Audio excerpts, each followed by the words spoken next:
عشان عايز ابدا بس من الاول. ماشي عد اكشن. انا بحب 1 2 3 اكشن يا اسطى، كل مره كده. 1 يلا 2 3 اكشن. ايه الصعب يا بدر؟ ايه الصعب؟ انت اصلا هتحطها في فلوج، بعد اذنك حطها في فلوج عشان والله بقى ينفع يا جماعه بجد. بدر بيتعبني. ايه الصعب يا جدعان لما بقول له قول 1 2 3 اكشن؟ مش اكشن مره واحده، باين على نفسك شويه يا اخي. ها الدنيا حر يا بدر. المهم يا جماعه النهارده يوم جديد وفلوج جديد وفلوج مختلف وتجربه مختلفه لناس كتير، ممكن من الناس اللي بتحب التمرين وبتحب الجيم زي طبعا، وفي نفس الوقت نفسها تيجي دبي. هتبقى حابه جدا الفكره بتاعت الفلوج، الا وهي احنا النهارده هنروح جيمين، هنقارن ما بين الجيمين. هنروح ارخص جيم في دبي كاشتراك، وهنروح اغلى جيم في دبي. بعدين هنقارن ليكم كل حاجه، ناخد جوله في الجيم ده وجوله في الجيم ده، من ناحيه كل حاجه بقى: السعر، الاشتراك في الشهر، اشتراك في الحصه، اشتراك في السنه، المساحه، التجربه، الفايب، اجواء المكان، ونشوف وفي نفس الوقت تاخد فكره. انت لو واحد ما جيش دبي قبل كده تبقى عارف سعر الجيمات عامله ازاي كجيم رخيص او جيم في طبقه متوسطه، وسعر الجيمات عامله ازاي كجيم كبير جدا وضخم وغالي. وفي نفس الوقت هنصور لكم التجربه كامله، وانتوا برضو وانتوا برضو هتقولوا رايكم في الكومنتات. دي بتعمل الفوق. انهي عربيه؟ عايزك يا اسطى ما تجيبش عربيات هنا، احنا مش ضامنين اي حد ممكن يجي يلطشنا بالدولارات بعد اذنك. عربيه يا عم عادي. طبعا عربيه، عربيه. ماشي. بس يا شباب، النهارده دلوقتي هنشوف دلوقتي ممكن نبدا باني الجيم الرخيص ولا الجيم الغالي، وهنوريكم التجربه كامله من كل حاجه، من الجيم ده من الجيم ده، وانتوا شوفوا كل حاجه بنفسيكم. السلام عليكم. ازيكم يا شباب، عاملين ايه؟ يوم جديد وفلوج جديد هنا في دبي في بينوس جيم، اكبر جيم في العالم واغلى جيم في العالم. حاجه تبقى حلوه ليك جدا، او حاجه حاسس ان هي تبقى ممتعه لناس كتير قوي، ان هي تبقى عارفه حاجه زي دي، او ان هي تبقى تشوف المقارنه دي، بحيث انت لو ما جيتش دبي قبل كده تبقى عارف ايه المناسب بالنسبه لك، وفي نفس الوقت تشوف شكل الجيمات الرخيصه او شكل الجيمات المتوسطه شويه في دبي عامله ازاي، شكل الجيمات الغاليه عامله ازاي. والنهارده يلا بينا عشان انا سخنان، عشان هتمرن تمرينه جامده قوي واوريكم كل حاجه بالتفصيل. السنه اللي فاتت لو ما شفتوش يبقى شوفوا الفيديو، خشوا عندي في القناه تشوفوه. فيديو نزل السنه اللي فاتت وهو جوله في اكبر جيم في العالم، هتلاقي اسم الفيديو جوله في اكبر جيم في العالم بينوس جيم. كنت موريكم الجيم ومساحته، بالمناسبه مساحه الجيم 20,000 قدم. متخيلين مساحه الجيم 20,000 قدم، وحرفيا عاملين تقريبا لكل عضله دور، يعني دور في كل اجهزه الظهر، دور في كل اجهزه الشيست، دور في كل اجهزه الرجل. تخيلوا يا جماعه، تخيل انت تتمرن في جيم حرفيا انت كل عضله لها دور. انت متخيل؟ مفيش عضله ولا زاويه معينه ولا نوع جهاز مش موجود هنا. بس طبعا 3/4 الجيم مفروش باجهزه باناتا. طبعا باناتا دي اشهر واقوى شركه حديد في العالم، واقوى كمان شركه بتصنع اجهزه حديد، وهي بالمناسبه شركه ايطاليه والمهندس بتاعها ايطالي. شركه طبعا مفيش زيها. الماشينز بتجيب زاويات وبتجيب عضلات، حرفيا انت لو انت عمرك ما اتمرنتها قبل كده هتحس بالعضله قوي، هتحس ان انت حرفيا والله مش باوفر انك تاني يوم بتطلع عضلات جديده، لان حرفيا انت فعلا قعدت مده تتمرن في اجهزه مختلفه وبتارجت او بتستهدف زوايا مختلفه في العضله حرفيا لمده طويله. ده هتلاقي فعلا نتيجه، وهتلاقي فعلا نتيجه ملحوظه، زي اكنك اول مره تروح جيم او اكنك اول مره تتمرن بالظبط كده. اهم حاجه عايزكم لما تشوف، لو انت شفت الفيديو ده او لو احسن عشان تستمتع بيه اكتر، انك توقف وتروح تشوف الفيديو بتاع السنه اللي فاتت اللي هو جوله في اكبر جيم في العالم بينوس جيم. وبعدين عشان انا في الفيديو ده جايب لك الجيم كله، صور لك الجيم كله من تحت ومن فوق كل الاجهزه، وصور لك بالمناسبه هنا في مول سبلمنتس، يعني في متجر كبير بيتباع فيه كل انواع المكملات، كل شركات المكملات، كل حاجه ممكن تتخيل لها علاقه بمكملات ولبس وكل حاجه. بس هو دلوقتي قافل عشان الوقت بيتاخر. بس كل اللي انت محتاج تعمله انك تشوف الفيديو اللي فات بتاع السنه اللي فاتت، هتشوف كل سنتوفه في الجيم. انا النهارده بقى هتمرن تمرين حلوه هنا في بينوس، وبرده هنجيب لكم لقطات جديده برده في الجيم. بس حرفيا انتوا هتتوهموا، وهنقارن طبعا ما بين جيم بينوس اللي هو اكبر واغلى جيم في العالم، وما بينه وما بين جيم متوسط عادي جدا في دبي. كان هو المول بتاع المول سبلمنتس اللي هنا في بينوس قافل. بس انا برضه حابب اوريكم شاب اول حاجه اعترفنا عليه، اسمه علي من سوريا، احسن واجمد ناس والله العظيم. الواحد بيتبسط لما بيلاقي عربي زيه. فيعني سوريا احلى مثل، سوريا احلى مثل عاليه. لعلي ناس سوري. اجدع ناس اجدع ناس اجدع ناس والله العظيم فعلا. لا لا لا غير المصريين بجد. سوري يا جماعه، يعني لما بلاقي هنا احنا شفنا هنا فعلا سوريين كتير بجد. انا مبسوط قوي ان انا شفتك يا علي. وهو بصوا يا جماعه هنا، هو هنا في صمت السوري اسمه ايه؟ اسمه البازل يا جماعه. بصوا انا عايز اوريكم شكل المكان. بصوا بصوا بصوا بصوا الجمال. انا بصور يوتيوب فلوج فحابب اطلعك معايا فيه. فحرفيا بقى من حاجه من الحاجات اللي بسطاني المصداقيه في الارقام هنا في دبي وفي السبلمنت ستور ده. يعني بصوا يا جماعه، اول حاجه طبعا عايز اوريكم شكل الحاجات. يعني بصوا في هنا دونت بروتين طعم بيستاشيو طعم الشوكولاته. بصوا براوني بروتين الواحده اللي فيها 15 جرام او هنا 13% مش كده بس، هنا 16 جرام. هنا مثلا انا جايب نفس البروتين بار بطعم الكراميل بيستاشيو وايت شوكليت. عايز اوريكم بقى المصداقيه في الارقام الصح اللي تخليك فعلا تفهم ان يعني ايه بروتين بار. بصوا 16 جرام بروتين و189 كالوري، مش يقول لك 30 جرام بروتين و100 كالوري. فاهم. يعني بجد انا مبسوط قوي وفخور قوي بجد بالمنتجات هنا في دبي. وبجد مبسوط قوي، شرف كبير قوي ان انا اتعرفت بيك يا علي. يعني اخويا من سوريا، اخواتنا من سوريا هنا جدعاننا هنا بجد يا جماعه، بيقفوا جنب المصريين قوي في فينوس. لما تيجي فينوس اسال على علي. طب يا شباب، يعني شاب علوة السوري الجميل ده عزم علينا انا وبدر ب2 بانكيك دول لنا ببلاش، فعايزين نجربهم بقى. بصوا اول حاجه بيقول لك ان هي يعني سويتي كروسان، يعني هي اصلا زيرو شوجر ومسكرينها ومحلينها عسل طبيعي. ده اول حاجه. تاني حاجه هي 10 جرام بروتين، تمام، كلها على بعضها 50 جرام. هي ال 100 جرام فيها 318 كالوري، بس هي وزنها 50 جرام يعني 159 كالوري، تمام. اسمعوا بقى الارقام اللي تخش الدماغ. دي على بعضها 50 جرام فيها 10 جرام بروتين، 10 في 4 يعني عشان جرام البروتين فيه 4 كالوري، يعني فيه 40 سعره اصلا لوحدهم من البروتين، تمام. هنا عندك باقي ال 100 كالوري، عندك بقى فيه 18 جرام كربوهيدرات، بس كربوهيدرات نضيف، وعندك 5 جرام بس من السكريات كاتبينها. دي اللي بس جايه من السكريات، ودي اكيد جايه من العسل. العسل برضه نوع من انواع السكريات بس عسل طبيعي، عشان انت عارف انت بتاكل ايه وانت عارف تدخل جسمك ايه. فبجد حاجه تحفه. عايزين بقى نجرب. اجرب الاول يا بدر عشان انت هتاكل الثاني. معايا هنا واحده طعم اللوتس، واحده بريد فيلفت. الريحه هبت مره واحده.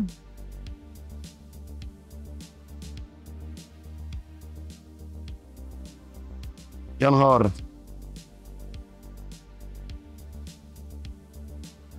اوف، ده اللوتس جوه اهو. احنا نقسمها بقى.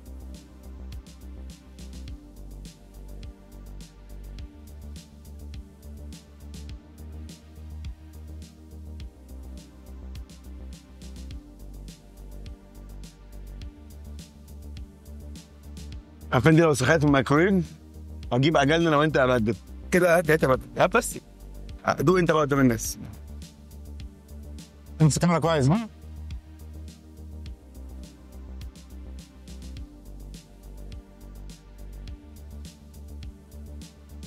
حلو بس دروي شويه. طب بصوا يا شباب، هنلعب بقى النهارده تمرينة بول، بس انا يعني حاسس ان الباي عندي شد قوي، فممكن العبها بقى. بصوا العب يعني ظهر وكتف وتراي، بس العادي طبعا العب لو بول العب ظهر وكتف وباي، مش ظهر وكتف وتراي. بس انا الصراحه ايه، العب ظهر وكتف وتراي عشان حاسس ان الباي شد قوي شويه يعني، فالعب ظهر وكتف وتراي. ليتس جو. طب يا جماعه ده جهاز زي الماجنوس، نلعب وان هاند ماجنوس كده اكنك تلعب بالدمبل، بس ده جهاز ايزوليشن شويه او بيعمل عزل شويه، طبعا اريح بكتير واحسن بكتير. فايه يلا بينا.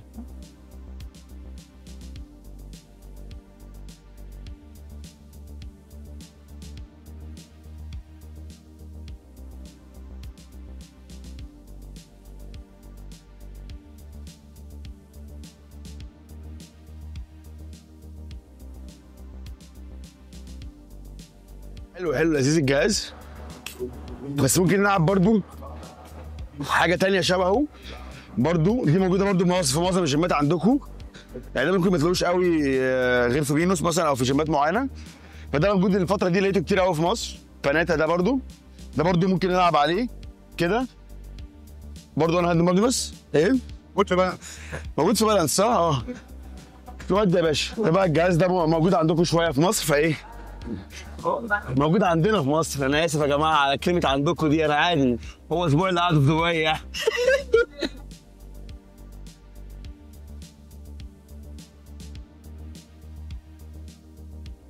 ده معمول على الزوجي، ماشي.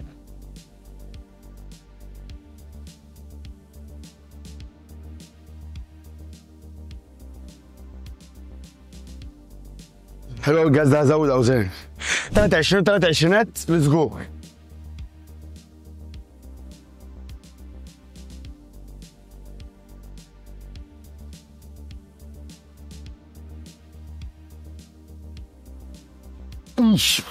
تعمل ايه بقى؟ تنزل تنزل تنزل تنزل تنزل كمان، تنزل لحد ما تحس ان انت خلاص تقرص جامد.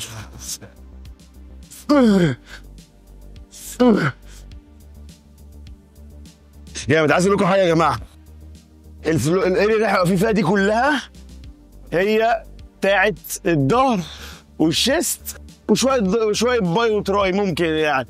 في بقى حذاي دي 1 و2 و3 كمان، وواحد فوق وواحد 2 وواحد 3 و4 كمان. انتوا متخيلين؟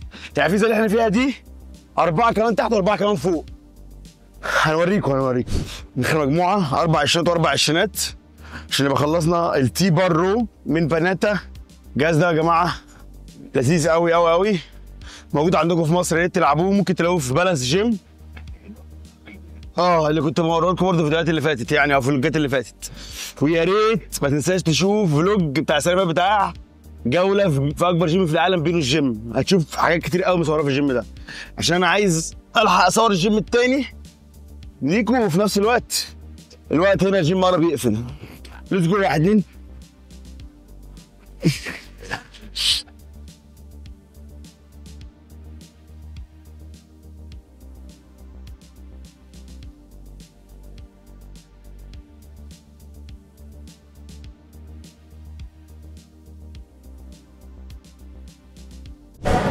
طب يا جماعه، واحنا بننقنق البروتين بار الرايقه دي، هنوريكم بقى ايه. اتفرجوا من بدري كده على الجيم. احنا خرجنا كده من الاريا بتاعت الظهر، واحنا بنريح وسط مجموعه تمرين. احنا بنريح كده ايه، نوريكم كل اللي نقدر نوريه لكم قبل ما الجيم يقفل. هنا في الاوكتاجون، هنا في الحته بتاعت برضو السكشن بتاع كل الحاجات اللي ليها علاقه بالام ام اي او اليو اف سي او الفايتنج. برضو في حلبه، برضو في هنا سكشن سبلمنتس، وده مول السبلمنتس بس قفل. ده كله حرفيا زي مول سبلمنتس اللي هو بينوس لايف ستايل. هات اللافته كده بجد. وهالك هناك اهو واقف على الشمال اهو. انا هالك مش عارف اجيب بس يا جماعه هنا بقى بيبقى فيه هو ده بيبقى اخره يعني من ساعتين كان فاتح. ده فيه كل شركات سبلمنتس ممكن تتخيلها، في ده وفي فوق محلين سبلمنتس، وفي محل سبلمنتس دخلناه، في محل سبلمنتس على يمنا. في الجيم يا جماعه بتاع اكتر من 5 محلات سبلمنتس، في يعني بتاع 4 محلات سبلمنتس، ده غير السبلمنتس ستوري الكبير قوي او مول السبلمنتس الكبير قوي. وفي 3 مطاعم او 3 بارات، كل مطعم فيهم بيقدم خدمات دايت زي وجبات دايت، زي مشروبات دايت، زي برضو مكملات. وفي برضو كمان هنا مسجد. كل الكلام ده برضو وريته لكم في الفلوج بتاع السنه اللي فاتت برضو، بس انا برضو هحاول اوريكم كل حاجه دلوقتي. فيلا بدري تعالوا ورايا اوري الناس كلها، الناس كل حاجه. ده الركن الرابع من الجيم. المفروض الركن هنا في الجيم ليه دور تاني برضه ان شاء الله. شايفين برضه هنا في بار كبير بتاع الجيم بقى نفسه، في كل الوجبات اللي ممكن تتخيلها. شفتوا بالوجبه بقى، بالوزن، بكل حاجه، بكل الجرام، كل حاجه. وهنا الكراسي طبعا. وهنا بقى ان شاء الله بصوا الصف اللي فوق كله بيبقى فيه اكتر من 20 ستير ماستر حاجه كده. وكمان كل ويك اند بيجيبوا دي جي هنا اللي يعمل اغاني الجيم. يعني انتوا مش يعني هنا دلوقتي مش شغالين اغاني عادي زي اي جيم، اما بينوس مختلف بقى. كل ويك اند بيجيبوا لعيب او فنان عادي جدا دي جي، تبقى هو اللي بيعمل مزيكة الجيم على مدار ال8 ساعات. او متخيلين يا جماعه؟ نلعب بقى تمرين، نكمل تمرينتنا هنا. هي سحب امامي عادي.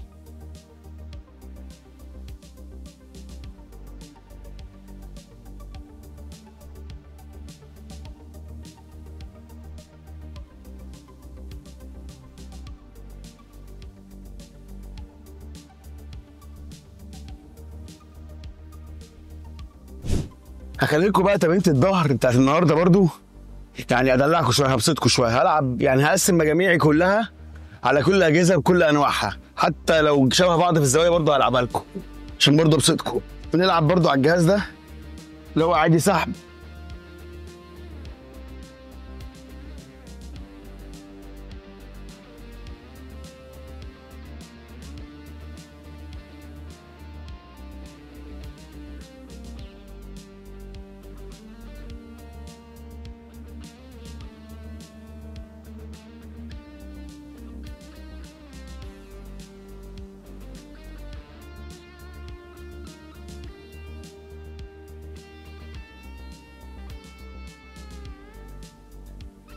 الجهاز اللي بعده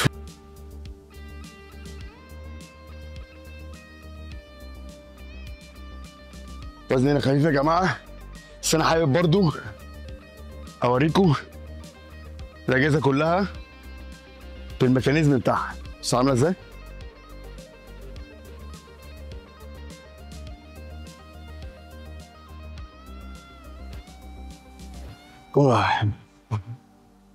ايه ده؟ ايه ده؟ القيامه قرب يا جماعه، القيامه قربت ولا يا جدعان؟ جهاز في فينو الجيم بايظ، والله العظيم عمري ما شفتها، اول مره اشوفها دلوقتي. شباب البامب ابتدى يشتغل، فاروح بقى كده ايه، البس القطايه عند الشنطه في الفلور الاولاني وبالمره اخد كام جهاز كده ظهر على المشي جنب الايه، جنب الشنطه. كنا بنتاكد بس يا جماعه معانا كام درهم، مش طول ما انت بره البيت لازم تتاكد معاك كام درهم، عشان يا عالم هتعرف تكمل كام ساعه بره البيت دول من غير ما تخلص محفظتك ولا لا. يلا نكمل تمرينتنا اللي هي مش مفهومه، بس كده كده تمرينه جامده عادي عادي يعني. يا جماعه الجهاز ده تحفه، انا والله لسه مجربه دلوقتي. ده سحب واسع، ده سوري سحب ضيق عالي. نلعب بقى كده. لا لا لا انا هزود وزن.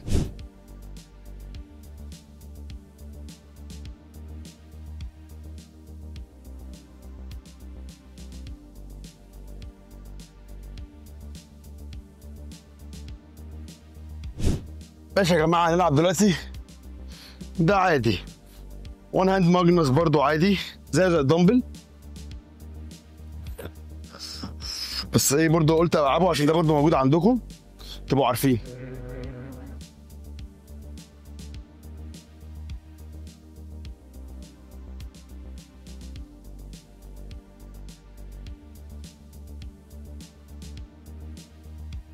فين يا جماعه الفورمه الجامده قوي اللي جنبنا دي؟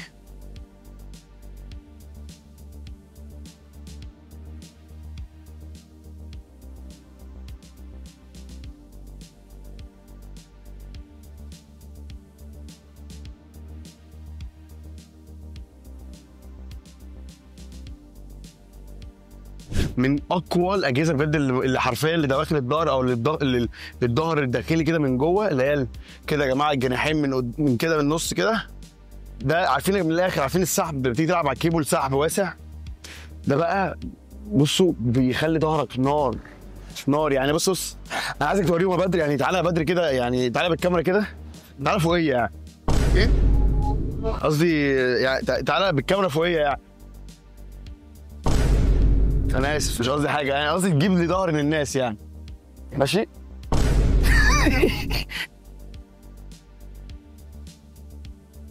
بنمسك كده، بنقعد كده،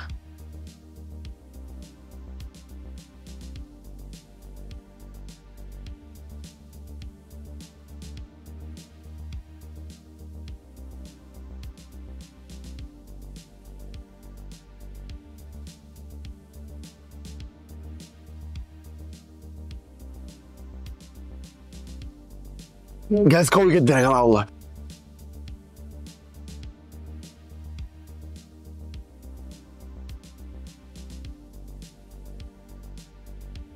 برضه جهاز تاني للماجنس، سحب عالي عادي جدا، بس نعمله ريفرس كده اهو، نقلب ايدينا.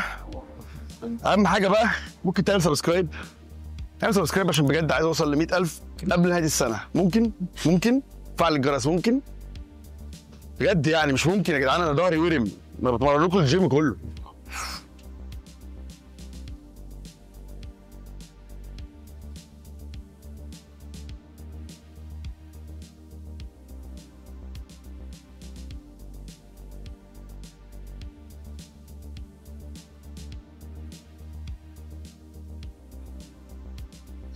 اشترك معايا اونلاين. انت عارف هتعمل ايه؟ نزل ابلكيشن عيبي فيت من اللينك في الديسكربشن بكل سهوله، او على اي ستور من الستور بتاعك على الموبايل، هو متاح على كل المنصات، اب ستور او بلاي ستور. شوف الاشتراكات، شوف الباكجات، شوف العروض، شوف الناس اللي تحولت معايا. اسمع مني وخليك يعني مواكب المستقبل. المستقبل هو عيبي فيت وهو الابلكيشنز، هو الاي اي وهو البروجرام. انا بمرنك انا 100%، بقى معاك 100% على الابلكيشن. طبعا كل يوم شاتنج، نظام تمرين، نظام دايت، فيديوهات للتمارين، فيديوهات للوصفات. طبعا كل يوم وشات هناك، انا اللي بتابعك وارد عليك، مش اي اي وروبوت. البرنامج والبرمجه والاي اي هو المستقبل. مش عايزك تخاف ان لا ده ايه ده في روبوت اللي بيرد، لا ده عريب اللي بيرد عليك شخصيا يا حبيب قلبي. هو بيعمل لك كل حاجه كاستمايزد ومحسوبه لجسمك ولهدفك ولازمك 100%. ستيك تو ذا بيزكس. لعب لنا مجموعه برضه واسع هنا بقى، سحب ارضي واسع.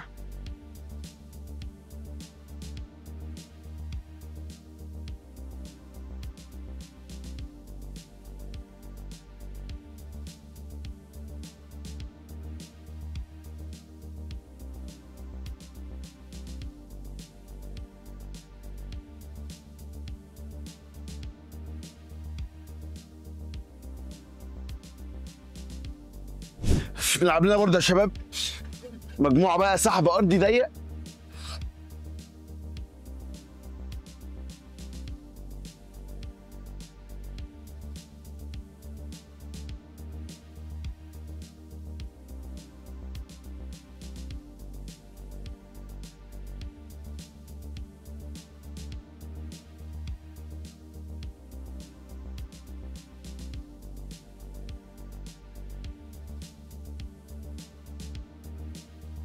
نلحق بسرعه ناخد لنا الوان هاند ماجنس بالدمبل قبل ما الجيم يقفل. لو ما تعرفوش يا جماعه، في هنا في اوقات معانا جابوا فيها الدمبل اللي هو الذهب، اللي هو الدمبل لونه ذهب كده، وزنه 100 كيلو، وكانوا عاملين تحدي. اكتر من 100 قناه ال 100 حاجه كده تقريبا، وكان ذهب فعلا مصري ذهب. كانوا عاملين تحدي باين اللي يشيله مش عارف هياخد كام الف درهم كده، رقم ابن لذينه. فحوار يعني، بس احنا غالبا نلعب بال50 عادي جدا. وانا عند مجمس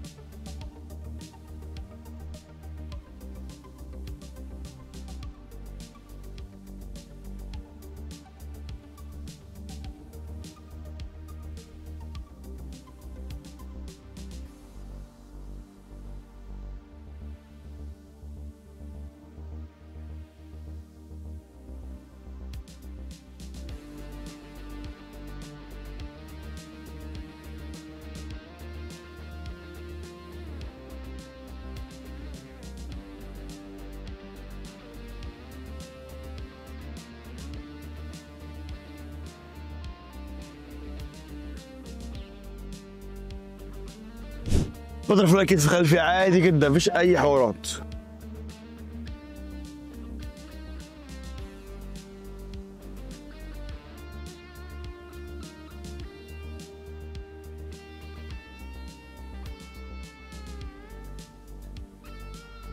نلعب رفع جانبي، يلا بينا. جهاز لذيذ ده برضه موجود في كل حته يعني عادي. هو كده كتف يا جماعه، ما فيهوش اختراعات كتير يعني برضه. يعني عادي انا ممكن بدمبلين اتمرن لك احسن تمرين دراع كامله، سواء كتف او باي او تراي عادي. فالاجهزه في الدراع مش حوارات قوي يعني، حتى لو اتعملت منها كتير.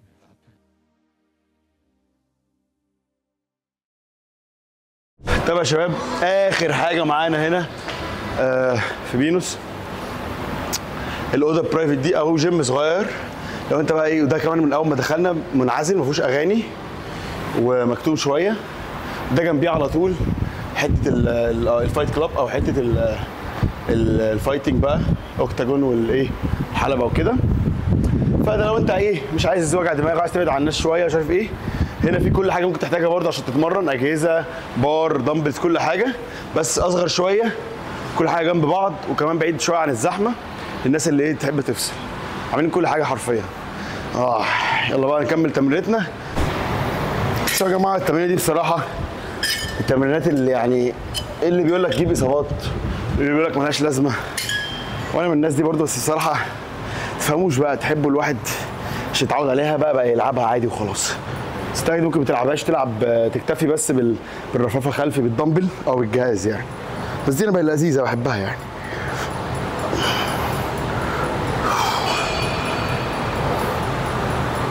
طب يا جماعه دلوقتي هنخش على الكتف. نلعب ايه؟ يب نلعب بالكام 27 ماشي، مش هنقول لا ما يضرش، الواحد اصلا ما بقاش قادر يلعب حر والله يا جماعه من قله الاكل والتنشيف في النيله. فين ايام ال 10000 وال 20000 سعره يا بدريانوس بانوس.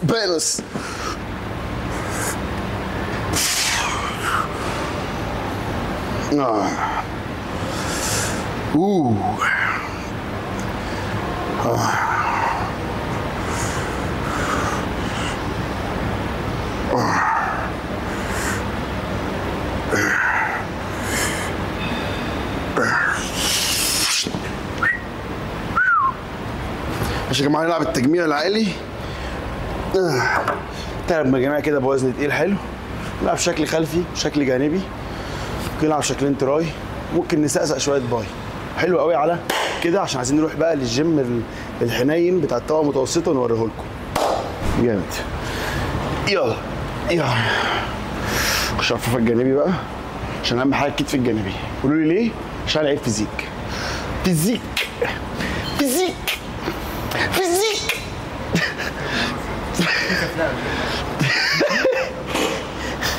بتتكلم معاك ازاي يا ابني؟ انا واخد بينوس كلاسيك السنه اللي فاتت. مش واخد قوي يعني، انا كاسب رابع بس ان شاء الله. ايه ده؟ انت لطيف تقول اصلا في حد يشوفك. سوري يا ابني، الجيم ده ليه سور يا ابني؟ الجيم ده السور بتاعه كل واحده كارديو. اعتقد لو انا عايز انط السوره كنا خلاص مرنت يعني، مش محتاج اخش جوه.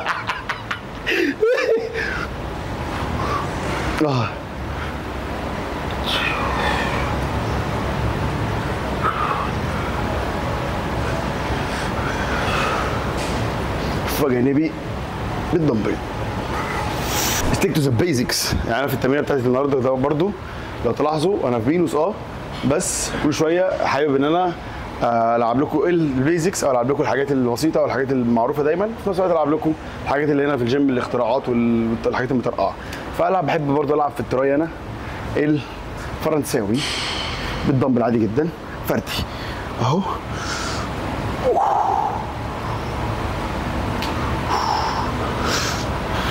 ايه اللي طرقع ده؟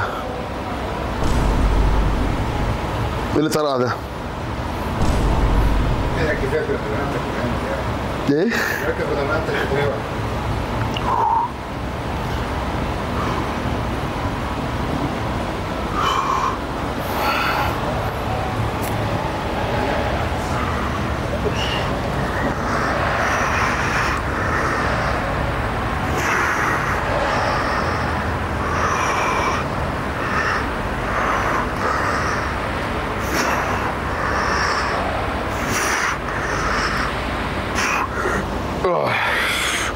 نلعب بقى حبل تراي عادي جدا، فول سكويز فول ستريتش، فول سكويز فول ستريتش. يعني هتعصر على الاخر كده، تثبت ثانيه، ترجع بالراحه خالص للاخر، تنزل بسرعه، تعصر.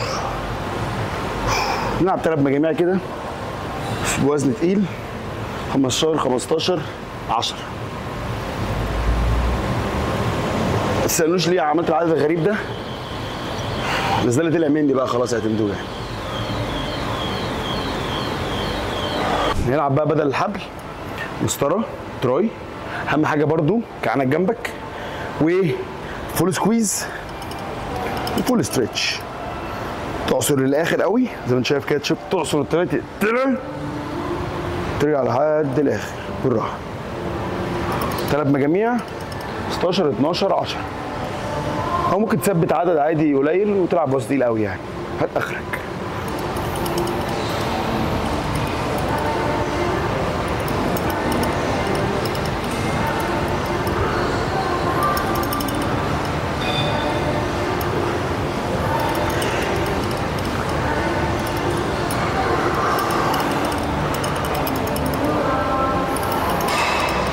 نخلص تمرينتنا بقى النهارده في بينوس ونطلع على الجيم بتاع الطبقه المتوسطه بتاع الناس الغلابه في دبي.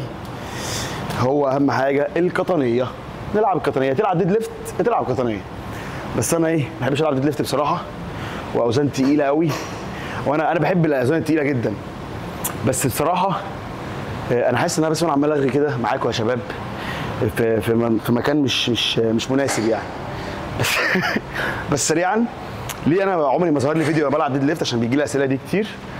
عشان ما بحبش الديد ليفت بصراحه، بحس ان هو تو ماتش ايفورت وعلى جين قليل يعني، مش عارف ما بحبوش بصراحه. وانا غبي في التمارين، بحب جدا ازود اوزان دايما، فانا عارف ان انا ممكن اتغر بيه واتبسط بيه قوي، فلدرجه ان انا ممكن ازود اوزان واتصاب على ايه يعني، مش مهم. المهم عندي شكل العضله، فاللي بيركز على اللور باك قوي اكتر من الديد ليفت هو القطنيه، بتستهدف اكتر اللور باك بس. مش مهم بقى، عادي ديد ليفت بقى بيشغل. ديد ليفت تمرينه قويه جدا طبعا، واحلى مسا على كل الباور ليفترز عشان ما حدش يتضايق مني طبعا. بس انا ما بحبش العب ديد ليفت، عادي جدا، ده حاجه شخصيه. بس فانا هلعب قطنيه عادي جدا اهو. ننزل لحد الاخر، نطلع لحد النص، ننزل لحد الاخر، نطلع لحد النص. نلعب عدد كتير، ممكن نزود وزن او نشيل طاره، بس انا مش هعمل كده برضه.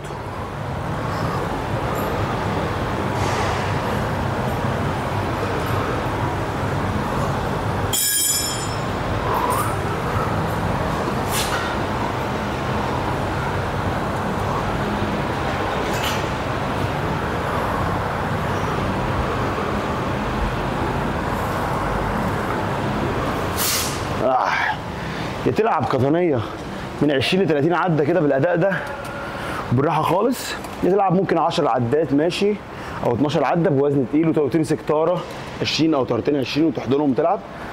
يا اما بقى لو انت بتحب ديد ليفت طبعا العب ديد ليفت، مفيش اي مشاكل. بس كده. كنا نسينا نقول لكم الجيم بيعادل كام بالمصري، ونسينا نقفل اخر لقطه هنا. فاحنا الحمد لله جينا الجيم تاني، خدنا سيشن كمان مع ناس صحابنا هنا. المهم سريعا كده، احنا كده خلصنا تمرينه وخلصت لكم الجوله بتاع بينوس جيم اللي هو اغلى جيم في العالم، وهو الاشتراك ب 10000 درهم في السنه، اي ما يعادل 135,000 جنيه مصري في السنه. تخيل انت بتدفع 135,000 جنيه اشتراك جيم في السنه، امال هتدفع اكل بكام؟ هتدفع لبس جيم بكام؟ وهتدفع اشتراك مدرب بكام؟ بس بالمناسبه انا عامل لك خصم على التدريب الاونلاين معايا في الشهر، في 3 شهور. ممكن تشترك في جيم متواضع جنب بيتك وتشترك معايا برقم سعر لذيذ في الحنين رمزي في الشهر في 3 شهور. لينك الديسكربشن ونزل ابلكيشن عربي فيت. طب يا شباب وصلنا اخيرا جيم ماستر، ده ارخص جيم في دبي. انا هقول لكم الاسعار دلوقتي، بس ده اللي انا اعرفه هنا، او ده ارخص جيم لقيته سعرا في الاشتراك الحصه الشهر والسنه. بالمناسبه الحصه 30 درهم، الشهر ب 100 درهم، والسنه ب 900 درهم. لو انت هنا من الامارات او من دبي وتعرف جيم فعلا ارخص من كده في الاسعار، سواء في الحصه او في الشهر او في السنه، قول لي في الكومنتات. ده رقم واحد. رقم اثنين يا جماعه، مش عايز اقول لكم اكله الحنيز اللي كلتها مع كابتن هشام مربوشي من يومين 3 دي لسه متقله علينا، فعشان كده ما صورناش الجيم الرخيص في نفس اليوم، فطبعا كده كان صور معاكم. وكمان عامل لكم بقى المفاجاه دلوقتي، وهي كابتن اسلام كامل دلوقتي هناخدكم جوله في الجيم وبرضه نشرح لكم الدنيا. وزي ما قلت لكم لو لقيتوا اي حاجه او اي اسعار اقل من هنا، سواء يعني حصه هنا زي ما قلت لكم، حصه ب 30 درهم، الشهر ب 100 درهم، والسنه ب 900 درهم، دي اسعار ارخص حاجه لقيتها هنا في دبي. لو انت من دبي وتعرف حاجات قول لي اسم الجيم، قول لي الاسعار في الكومنتات، عشان يمكن انا برضه ما لقيتش حاجات اقل. ما انت 900 درهم دي انت استخدمها ان هي رخيصه، ده بالنسبه لمصر الاشتراك. لا مش عايزين نحط الواقعه دي، مش هحط اسامي جيمات هنا في مصر. ماشي يا شباب، تعالى ناخد دلوقتي جوله في الجيم. الجيم عايز اقول لكم بالمناسبه في حاجه لذيذه قوي، في ماشينز الكارديو، في حاجه في الراك، في دمبل الراك، وفي كمان اوت دور وان دور، هوريكم كل الكلام ده. برضه هنقول لكم شويه حاجات النهارده، هنخلي كابتن سام كامل يتمرن معاكم. عايز اقول لكم هو في مستوى جيمات كتير جامده على فكره في مصر عادي، يعني ده فعلا اقل حاجه سعرا في دبي، فوالله العظيم دي حاجه تحفه. ان شاء الله في ماشين هنا قويه، في عندك الدمبل راك كله من هنا، من اول دمبل ال5 لحد الدمبل ال50، ومرايه طبعا، واضاءه الجيم على فكره تحفه. والله العظيم يا جماعه الجيم جامد. انا بقول ان انا بتمرن تمرينه تقيله الصبح، كنت هودي شويه تمرين، بس فعلا الموضوع لذيذ قوي. تعالوا بقى ايه نتفرج كمان على الماشينز. حاجه برضو من الحاجات على فكره اللي مش موجوده عندك في فيجنز متوسط او تراستد فيها هنا، زي هنا في دبي في مصر، بس ما بيبقاش عنده حاجه زي الستير ماستر اهي. عندك يا باشا في الفرد فيو الستير ماستر هنا، لكن بجد انا لو قاعد في دبي مده طويله مش هدفع اشتراك بينوس ابو 10000 درهم السنه ده. لا عادي جدا، هخلي البينوس ده اللي هو انت رايك عم اسلام. طبعا مش بس هو اكتر بينوس بيكون للناس اللي هي جايه الفتره دي انت جاي تجهز للبطوله، لان بينوس الماشينز اللي فيه انت تقدر تارجت يعني الموفمنت بتاعتك هتكون بشكل مريح، حلو قوي وكبير قوي فانت تحس انك داخل المول. لو انت اخر اسبوع قبل البطوله ده انت بتبقى عايز ايه؟ تضخ دم بس اصلا، ده رقم واحد. رقم اتنين مش قادر تزق حديد تقيل ولا قادر تلعب اوزان حره، فلو بتبقى عايز ايه؟ تزق التمرينه وتزق اليوم، فبتبقى عايز تروح ايه؟ فينوس تروح على حاجه مش عارف ايه. لكن انا بالنسبه لي على اللونج تيرم، او انا لو جاي مقيم في دبي قاعد من شهر 3 شهور ل 6 شهور او سنه، لا اشترك هنا او اشترك في جيم بنفس المستوى ده كفايه قوي. عندك بارات هنا، عندك الدمبلز، عندك كل ماشين زي ما انت متخيل، عندك ستير ماستر، عندك الفاديو، كل اجهزه الكارديو، عندك كابلين اهو 1 2 كابلين هنا تاني 1 هو برضه هنا بس كابلين هنا تاني، وعندك اجهزه رجلي على فكره قويه قوي. عندك الهاك سكوات، عندك السميث، عندك الليج بريس، عندك كمان جهاز شيست بريس الفلات، عندك كل حاجه ممكن تحتاجها، وعندك بص يعني انا الريت بتاعي، يعني انا مثلا هنجيله كده ريت، تعالى كأنه اريا الاول. بالظبط. ايه ده يا جماعه، حساب كده بيعملوا ضراهن كده عادي. الله يعني احنا قلنا دول 28 جنيه. انت قلت هنا الشهر بكام؟ الشهر هنا ب 100 درهم. حلو، 100 درهم لو هنضربها في 13 يعني انت عندك ب 1300 جنيه شهر. 1300 جنيه في الشهر دول مثلا يخلونا نشترك في مصر في جيم اللي هو افريج متوسط، مش هينفع نقول اسماء او كده، بس في جيم في مدينه نصر مثلا، مش هيكون في التجمع او ايا كان، يعني ممكن يكون كده كمان. انا اسف المقاطعه يا كابتن اسلام، والله المستوى زي ده كاندور وكستير ماستر، هل في جيم انت في المستوى ده لحد دلوقتي شفته ب 1300 جنيه في الشهر؟ لا، ما انا هقول بقى دي النقطه اللي انا عايز اقولها، ان احنا الماركت في مصر مختلف عن هنا علشان الجيمات كلها عاليه جدا، فجيم زي ده هياخد ريت قليل فبيضطر ان هو يخلي سعره رخيص. لكن في مصر عندنا قليل قوي الجيمات الكبيره، تبقى معدوده ممكن نعدهم على اصلا صوابع ايدينا دي، فبالتالي بتلاقي ان الجيمات اللي هي في الكاتيجوري مثلا البي كلاس كتير قوي، في اسعارهم بتكون تنافسيه او بيحاولوا ان هم يتنافسوا مع بعض في الاسعار، فبالتالي ما بتلاقيش جيم بنفس المستوى ده بيكون ب 1300 جنيه في مصر مثلا. لذيذ ده. دي البوينت اللي انا كنت فعلا عايز اوصلها، عشان كده انت هنا في دبي 100 درهم في السنه، 100 درهم في الشهر. في الشهر ايوه احنا قلنا في الشهر. في السنه بقى يا جماعه 900 درهم. 900 درهم 19 ونص، معلش كل حاجه بالظبط. 900 درهم يعني 12150 12150 ده مش هنقول اسم جيم، بس 12150 ده بسعر جيمات كتير بنفس المساحه دي، جيمات من الاسماء البراندات اللي بيبقى ليها فروع كتير، هو ب 12000 وكده من اللي هي كذا فرع. اسامي عادي عشان ممكن عادي ناس ممكن صحاب الجيم بالظبط، فهو في جيمات ليها اكتر من فرع، ده سعر السنه بتاعتهم، وكمان بيكونوا مغليين، وده بيكون سعر الاوفر. طب هنيجي نقارنه بده، لا هو هنا كماشينز اعلى بكتير كماشينز، مش بكلمك كاجواء رفاهيه وكده، يعني هنا مثلا مفيش رفاهيات زي عندنا في مصر في الجيم ده بالذات، لكن الماشينز لا هي ويمكن احسن كمان. لا وكمان مقارنه معلش لازم تبقوا عارفين ده، ان انت هنا في دبي يعني انت في البلد غير بلدك، وكمان على فكره احنا في حته اسمها البرشا. البرشا دي من انضف الحتت او اشهر الحتت اللي في دبي، اللي فيها نور الامارات، واللي برضه بينوس هنا قريب، بينوس هنا 10 دقايق بالعربيه، في فنادق كتير حواليك، في مطاعم كتير مشهوره حواليك، فالحته دي اصلا اوريدي بتبقى غاليه. فانا عشان كده بقول لكم يا جدعان، انا برضو ما لفتش لسه الامارات كلها ولا لفيت دبي كلها، فانا اعتقد ان ممكن يبقى في حاجات كمان ارخص سعرا من كده. ارخص سعرا في 3 اماكن، ال3 اماكن في الامارات هم دول اللي ارخص يا جماعه معلش، كان بيجي الامارات يعني مثلا هو 2016 هو 19 سنه والله ابدا. لا اول بطوله ليا في الامارات هنا كان عندي ساعتها 17 سنه اسم بالظبط. البطوله، اسم البطوله بعد اسم كانت بطوله ابو ظبي كلاسيك والعين كلاسيك، والاثنين اخدت فيهم اول الحمد اللهم لله. بارك. هيكون ارخص 3 اماكن في الامارات، مش في دبي، لان دبي دي الاماره تمام. هيكون عندك الشارقه والديره والعين. الشارقه والديره والعين، الثلاث اماكن دول ارخص في كل حاجه، ارخص في العيش. كام والحصه يعني انت مثلا وليكن ممكن تروح تلاقي هناك السنه ب 400 درهم. ده دلوقتي السنه احنا في دلوقتي 24 ما دلوقتي. هو انت 2024 دي بالنسبه لك كمصري، لكن بالنسبه لك كاماراتي هم من 5 سنين، لان سعر الدولار عندهم ثابت يعني المعلومات كده. اوكي ايوه صح. فعلشان كده لما الدولار عالي الدرهم زاد، لان هم الاثنين مرتبطين ببعض. ما تخش في التفاصيل. لكن هي يعني. بس فهتلاقي الشارقه والديره والعين ارخص 3. حتى في الاكل والشرب وكل حاجه دول ارخص 3 امارات. يعني انت لو هتيجي دبي جاهز للبطوله ايا كان ما تروحش دبي. جو في دبي حلو ولذيذ، بس ساعات بيجي على بالليل كده بيبقى في صهد شويه وفي ايه رطوبه عاليه، فكل شويه العدسه بتاعت الكاميرا يجي لها صهد وبتبقى مغيمه، فمش عارف اجيب لكم. لو خرجنا دلوقتي عايز اقول لكم بدري يا جماعه جوه الجيم يعني يساوي كده الاسلام هنا اهو. انا لو شاورت هشوف التشبير يعني. بص ده التشبير اللي بجد بقى. اسلام هنا اهو بالتشبيره، وغير كده اسلام هو واقف ما بيننا. انا لو دخلت جوه هتلاقوني عينيا قلبت ابيض دلوقتي. فالعدسه يا جماعه كل شويه بتشبر. مش عايز اقول لكم الاول دور قوي، بس اول دور نفس المساحه اللي جوه تقريبا، بس حرف ال. يعني الجيم اهو وال كده يا جماعه. في كل الماشينز برضه بتحتاجها كشيست، فيها حاجات متوازنه. معاك موبايلك؟ تعليق بس على تعليق على اسماء الماشينز اللي انت ما كنتش فيها. عندهم 3 انواع من الماشينز: سايبكس، هامر سترينث، ولايف فيتنس. يعني ال3 دول اساسا في جيمات عندنا في مصر. لا نقدر عشان شكلي اكيد مضحك بيها وهي مشبره. في جيمات في مصر بتلاقيهم مثلا ايه بياخدوا براند معين منهم، لايف فيتنس او سايبكس او هامر سترينث، ما بيقدروش يجيبوا ال3. فان دول في مكان زي ده او جيم بالسعر ده وجايبين ال3 براندات، ده شابو يعني. يا شباب عايز اقول لكم والله انا بصور لكم اللقطه دي انا بقى بموبايله، وهديها لبدر هو اللي يركبها لكم، عشان زي ما انتم شايفين اسلام كامل اهو.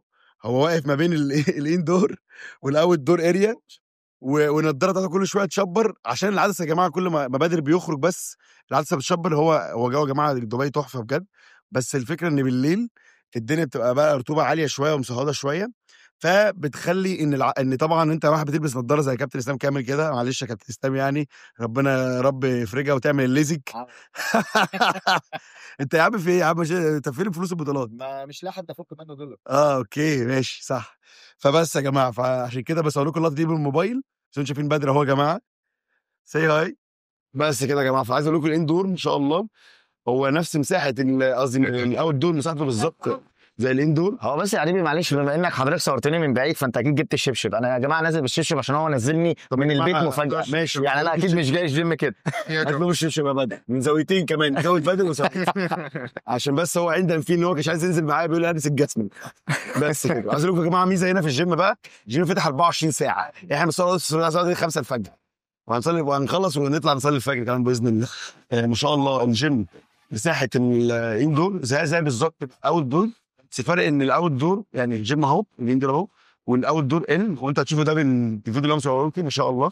جيم والله العظيم مساحته حلوه جدا. الجيم كان ميزه فيه ان هو 24 ساعه. الجيمات هنا مثلا فينوس مش 24 ساعه، جيم فينوس بيقفل الساعه 1 بس. طبعا برضه عشان جيم كبير قوي وبيروح ناس كتير جدا، طبعا دي حاجه بتفرق. كمان ايه تاني، الوان الجيم حلوه. هو بس ايه مش ألذ حاجه ان اللوكر صغير، لوكر كده مش حتى مقفول، هو لوكر صغير يعني. هم حمامين بس اوضتين كده وبرده مش انضف حاجه، مش ألذ حاجه بس. واللوكر صغير جدا يعني دولاب بس محطوط، مش حاجه كبيره قوي. بس زي ما بقول لكم يا جماعه، انا والله لو انا قاعد في دبي من شهرين ل3 شهور او سنه او قاعد مقيم عامه كده مليون % هشترك في جيم زي ده، او بيديني خدمه زي دي او الجيم ده مقابل السعر ده طبعا. وفي نفس الوقت ممكن عادي كل اسبوع او كل اسبوعين اروح امسي على نفسي في جيم فينوس مره، في دانجن مره. جيم جامد برضه قوي، ممكن نبقى نوريه لكم او اوريه لكم فتره جايه. جيمات زي دي جامده، اللي هو انت كواحد بودي بيلدر او واحد لعيب كمان اجسام تبقى مبسوط بيها قوي وحاسس انك عايز تروح تخرج خروجه في الجيم ده اكتر ما تتمرن فيه. لكن هنا انا شايف ده جيم تعمل فيه عضلات جامده قوي، تحضر بيه للبطوله عادي، تعمل عضلات جامده تبقى مرتاح فيه مبسوط فيه. وبس كده يا شباب، زي ما قلت لكم انا بالنسبه لي الجيم ده في قيمه مقابل سعر، جيم تحفه. ولو انت عايز تقعد فتره طويله في الامارات او انت قاعد اوريدي فتره طويله وانت بتشوف انت اوريدي قاعد فتره طويله في الامارات، وعايز تلاقي حاجه مش عارف ولسه واصل مثلا مش لاقي حاجه مناسبه جدا او حاجه غاليه شويه. هل انت قلت لهم بقى المكان بعد ده كله ولا انت هتقول لهم المكان دلوقتي اهو، المكان يا جماعه في دبي في البرشا واحد جنب كارفور بالظبط، ورا فندق اورس وسيجنتشر بالظبط كده، وجيم اسمه جيم ماستر فتح 24 ساعه، قريب من مول الامارات، قريب من فينوس برضه، يعني هو من دلوقتي بربع ساعه بالظبط من تاكسي او بالعربيه تروح فينوس. بس زي ما قلت لكم بقى الجيم زي ما قلت لكم مميزاته كلها، وحبيت برضو اقول لكم تجربه يعني اجيب لكم فكره لذيذه النهارده ما بين مقارنه ما بين اغلى جيم ب 10000 درهم في السنه وبين جيم رخيص او متوسط جيم ماستر هنا في 900 درهم في السنه وبس. وانت تحاول انت شوف. انا عن نفسي زي ما قلت لك النهايه ده جيم لو انا قاعد فتره طويله هشترك فيه سنه، كنت فعلا لو انا بحظ كمان الفلوس هشترك فيه فيه. عيني في عينك. لا عيني في عينك. بس كل اسبوع او كل اسبوعين عادي جدا انا اروح ابسط نفسي وامسي على نفسي واروح ادفع 100 درهم او 200 درهم سيشن حصه في دينوس او في كي او في دنجن اتبسط بس. لكن الاساسي بتاعي هيبقى ده طبعا عشان انت دبي في حاجات كتير قوي وانت كلاعب وكمان عشان تحس بانبساط بينوس. يعني انا قعدت 6 شهور بتمرن في بينوس متواصل، عايز اقول لكم وصلت لمرحله ان انا بدات ازهق يعني في ملل. لكن لو انا فعلا زي ما عريبي بيقول هيجي هنا شويه ويروح بينوس مثلا كل شهر مره فالموضوع يكون احسن كتير. بالظبط.